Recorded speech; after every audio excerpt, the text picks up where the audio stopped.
Hello everyone, welcome or welcome back to Learn No Bio. Let's learn bio with me. सो आज की lecture का हमारा topic है territoriality. तो शुरू करते हैं।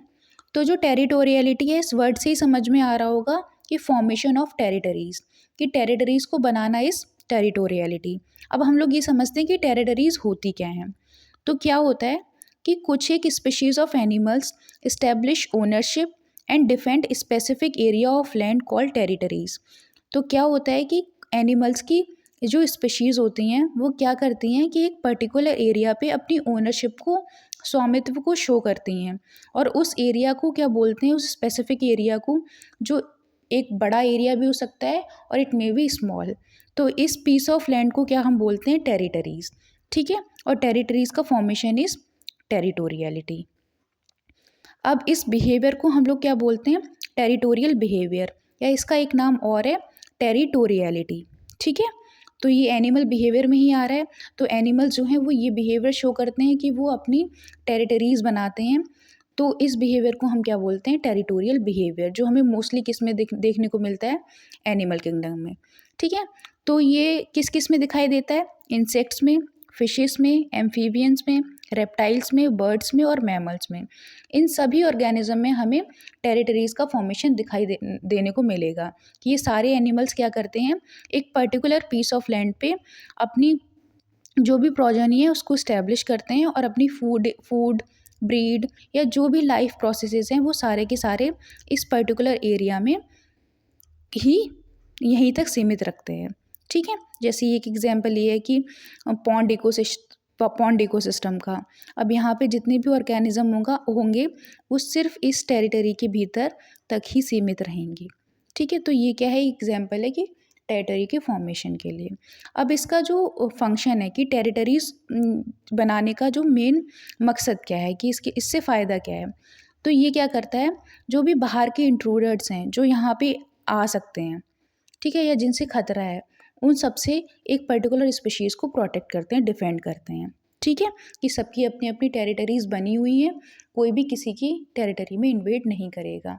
और बेस्ट एग्जांपल हमें कहाँ, ह्यूमंस में दिखाई देने को मिलता है कि सब ने अपने अपने घर मकान बना के रखे हुए हैं और वहीं तक उनकी जो है दुनिया सीमित है। ठीक है। अब आगे बढ़ते हैं। अब हम लोग देखते हैं कैरेक्टरिस्टिक्स ऑफ टेरिटोरियलिटी, कि जो भी ये टेरिटरी वाला बिहेवियर है इसके क्या क्या कैरेक्टरिस्टिक होते हैं।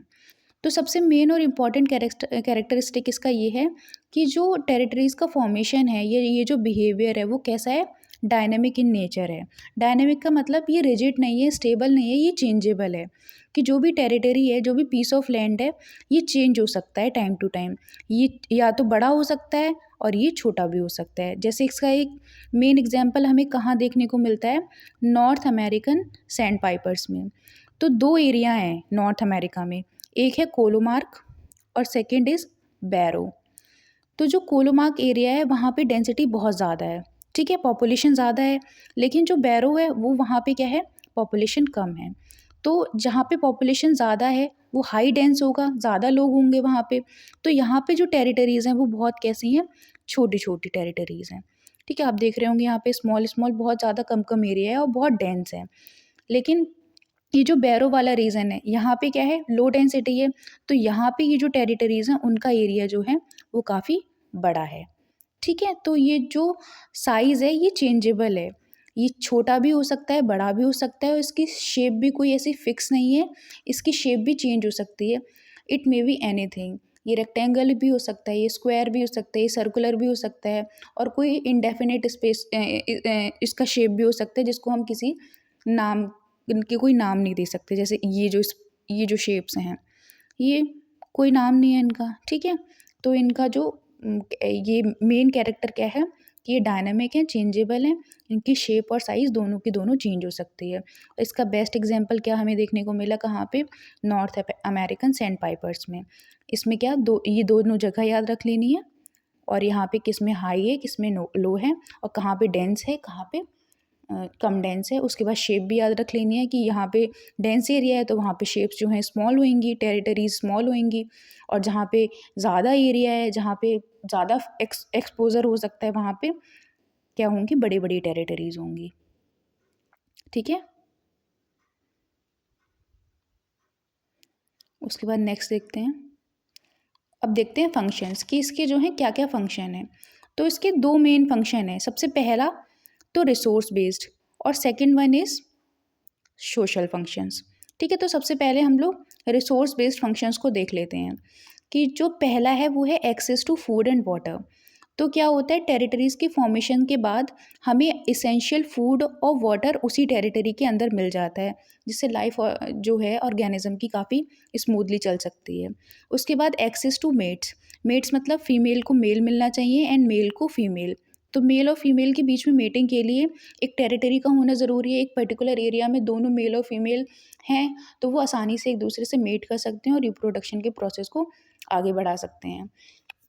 ठीक है, तो यहाँ पे अट्रैक्शन भी हो सकता है दोनों के बीच, और जो अपने मेट को बचा भी सकता है कि जैसे किसी का फीमेल पार्टनर है, किसी का मेल पार्टनर है, तो वो एक दूसरे की प्रोटेक्शन करेंगे बाहर जो भी नुकसानदायक चीज़ें हैं उनसे, या कोई भी प्रीडेटर है या प्रे है।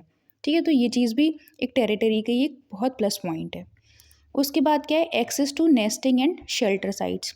तो रहने के लिए एक शेल्टर चाहिए। उसके बाद अगर बेबी प्रोड्यूस हो रहे हैं तो उनकी प्रोटेक्शन के लिए नेस्ट वगैरह चाहिए। तो ये भी क्या है, हमें टेरिटरी के अंदर एक प्रॉपर सेफ और सिक्योर प्लेस मिल जाता है, जिससे हम अपनी प्रोजेनी को अच्छे से देखभाल कर सकते हैं और अपनी लाइफ भी अच्छे से जी सकते हैं। तो ये सारे एनिमल बिहेवियर पे मतलब वैलिड होता है और सारे ही एनिमल्स पे लागू होता है जो भी टेरिटोरियलिटी शो करते हैं। ठीक है, तो ये तो सारे क्या हो गए, रिसोर्स बेस्ड। रिसोर्स समझ आ गए क्या क्या चाहिए, एक फूड चाहिए, शेल्टर चाहिए, और उसके बाद रिप्रोडक्शन। ये सारे की सारी बेसिक नीड्स हो गई। ओके, तो ये सारी की सारी हमें कहाँ, एक टेरिटरी के अंदर आसानी से प्रोवाइड हो सकती हैं। तो यही एक मेन फंक्शन है on the basis of resource based. उसके बाद जो सेकंड है वो है सोशल फंक्शन, कि रिसोर्स के एस्पेक्ट में तो हमने देख लिया कि ये फ़ायदे हैं कि हमें फूड भी मिल जाएगा, हमें हमें अपोजिट पार्टनर भी मिल जाएगा, हमें शेल्टर भी मिल जाएगा टेरिटरी के अंदर। उसके बाद हमारे सामाजिक फंक्शंस क्या हैं, कि हमें सोशल क्या क्या फंक्शंस मिल सकते हैं। तो सबसे पहला जो इम्पॉर्टेंट फंक्शन है वो है reduction of aggression and conflict. अब क्या होता है कि एक डेफिनेट एक एक स्पीशीज़ की टेरिटरी ये है, दूसरी स्पीशीज़ की टेरिटरी ये है, तो क्या होता है इन दोनों के बीच जो है टकराव कम होगा, इनका इंटरेक्शन कम होगा, तो जिससे क्या होगा, इन दोनों के बीच एग्रेशन भी कम होगा और कन्फ्लिक्ट भी कम होगा। ठीक है, तो दो डिफरेंट डिफरेंट स्पीशीज़ के बीच में लड़ाई झगड़े, एग्रेशन, कन्फ्लिक्ट कम करने के लिए टेरिटरीज़ का फॉर्मेशन होना शुरू हुआ। तो इसको पढ़ते हैं। By establishing and defending territories, animals can reduce interspecific aggression and competition, promoting social stability within a population. तो एक पॉपुलेशन में सोशल स्टेबिलिटी किससे प्रोड्यूस होती है, टेरिटरीज़ के फॉर्मेशन से। क्यों? क्योंकि दो स्पीशीज़ के पास पट आसानी से अच्छी सी जगह होती है अपने लिए लाइफ को अचीव करने के लिए, या जो भी लाइफ गोल्स हैं उनको अचीव करने के लिए प्रॉपर जगह है। अपनी जो भी फंक्शंस हैं उनको करने के लिए अच्छी सी उन्हें जगह मिल रही है। तो उससे क्या होगा, जैसे ये एक स्पीशीज़ है, इसके पास अपनी एरिया है, अपने रिसोर्सेज हैं, तो इसके पास जब ऑलरेडी अपने रिसोर्सेज हैं तो ये इससे कन्फ्लिक्ट नहीं करेगी। ठीक है, तो इससे क्या होगा, इन दोनों के बीच में बैलेंस मेंटेन होगा और एक सोशल स्टेबिलिटी मेंटेन होगी। ठीक है, तो ये क्या है, सोशल फंक्शन है टेरिटरीज़ के फॉर्मेशन का। उसके बाद क्या है, facilitating social interactions, allow animals to interact and recognise each other. अब क्या होगा, एक छोटे से एरिया में अगर बहुत सारे ऑर्गेनिज्म रह रहे हैं तो ये एक दूसरे से इंटरेक्ट करेंगे, एक दूसरे के टच में आएंगे, तो इससे क्या होगा, ये एक दूसरे को पहचानना, जानना और रिश्ते बनाना शुरू करेंगे। ये एनिमल्स में थोड़ा कम होता है, लेकिन ह्यूमंस में ये चीज़ देखने को मिलती है कि जो भी हमारे आसपास लोग हैं, अगर हम अनजान कॉलोनी में भी जाके रहना शुरू कर देते हैं, तो जो भी हमारे पड़ोसी हैं जिनको हम जानते भी नहीं हैं पहले, बट एक टाइम के बाद उनसे भी हमारे रिश्ते बनना डेवलप हो जाते हैं। तो ये क्या है, एक सोशल फंक्शन है किसका, टेरिटोरियलिटी का। तो ह्यूमंस में जो टेरिटरीज़ है वो कैसी होती हैं, कॉलोनीज़ हो सकती हैं, मोहल्ले हो सकते हैं, गाँव हो सकते हैं, ये सारे के सारे किसके एग्जाम्पल हैं, टेरिटरीज़ के। ठीक है, उसके बाद क्या होता है, जो थर्ड मेन फंक्शन है वो है मेंटेनिंग सोशल हायरार्कीज़। अब क्या होता है कि टेरिटरीज़ के भी अंदर जो भी ऑर्गेनिज्म है उनका आपस में इंटरेक्शन हो रहा है, इंटरेक्शन होने के बाद उनके बीच रिश्ते डेवलप होते हैं। ठीक है, तो वहाँ पे क्या होता है कि जो भी यंग वंस हैं उनके ऊपर एक लीडर बनाया जाता है जो उनको रेगुलेट करता है। तो ये भी क्या है, एक पावर डिस्ट्रीब्यूशन का एक एग्जाम्पल है, जिससे क्या है सोसाइटी बहुत अच्छे से चल पाती है। अब उसके बाद जो हमारा नेक्स्ट टॉपिक है वो है टेरिटोरियलिटी एंड कैलोरीज। कैलोरीज का मतलब है एनर्जी, कि किस तरह से टेरिटरीज के फॉर्मेशन के लिए एनर्जी का एक्सपेंडिचर होता है। ठीक है, तो जो टेरिटरी और कैलोरीज हैं वो एक दूसरे से इंटरकनेक्टेड हैं। ठीक, तो सबसे पहला जो पॉइंट है वो है रिसोर्स एक्सेस। तो access to food and resource lead to increase calories intake specially in resource scarce field.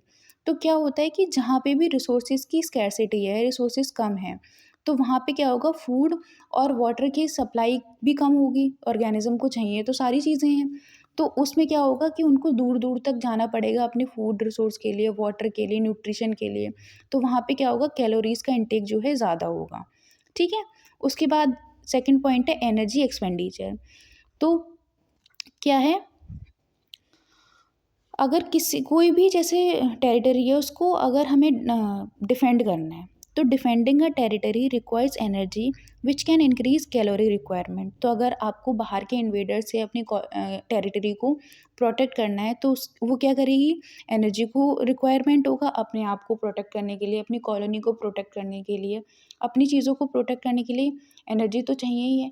तो वो अब जैसे अगर बाहर वालों से प्रोटेक्ट करनी है तो उसके लिए और ज़्यादा एनर्जी रिक्वायरमेंट होगी, तो उससे क्या होगा, फूड इंटेक भी ज़्यादा हो जाएगा। ठीक है, और जिससे क्या होगा, जो एनर्जी का एक्सपेंडिचर है वो बढ़ जाएगा। ठीक है, तो ये चीज़ समझ में आई हुई कि टेरिटरीज़ के फॉर्मेशन के लिए भी एनर्जी चाहिए, फूड रिसोर्स प्रोवाइड करने के लिए एनर्जी चाहिए, और अगर वहाँ पे स्कार्सिटी है तो एनर्जी का एक्सपेंडिचर और ज़्यादा है। फिर उसके बाद इन्वेटर से डिफेंड करने के लिए भी एनर्जी चाहिए। तो टेरिटोरियलिटी और कैलोरीज ये दोनों एक दूसरे से इंटरकनेक्टेड हैं, कि जब तक एनर्जी नहीं होगी तब तक टेरिटरीज़ का फॉर्मेशन मेंटेनेंस हो ही नहीं सकता। ठीक है, तो आसानी से आपको ये सारी चीज़ें समझ में आ गई होंगी। एक बार मैं और रिपीट कर देती हूँ कि हमने क्या पढ़ा, टेरिटरीज़ पढ़ी कि टेरिटरीज़ होती क्या हैं। ओनरशिप होती है किसी भी पर्टिकुलर स्पीशीज़ की एक पर्टिकुलर एरिया पे, और उस एरिया को हम क्या नाम दे देते हैं, टेरिटरी। उसके बाद हम लोगों ने ये देखा कि कहाँ कहाँ शोन होती हैं, ये मोस्टली एनिमल्स में शो होती है।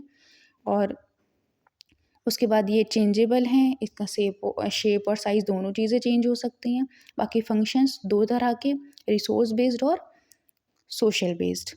ठीक है, और उसके बाद हम क्या देखेंगे कि कैसे कैसे एनर्जी का एक्सपेंडिचर होता है। तो आसानी से ये पूरा हमारा टेरिटोरियलिटी का जो टॉपिक है वो कंप्लीट हो गया। ठीक है, बाकी आपका अगर कोई भी डाउट है वो आप कमेंट में आसानी से पूछ सकते हैं। Thank you.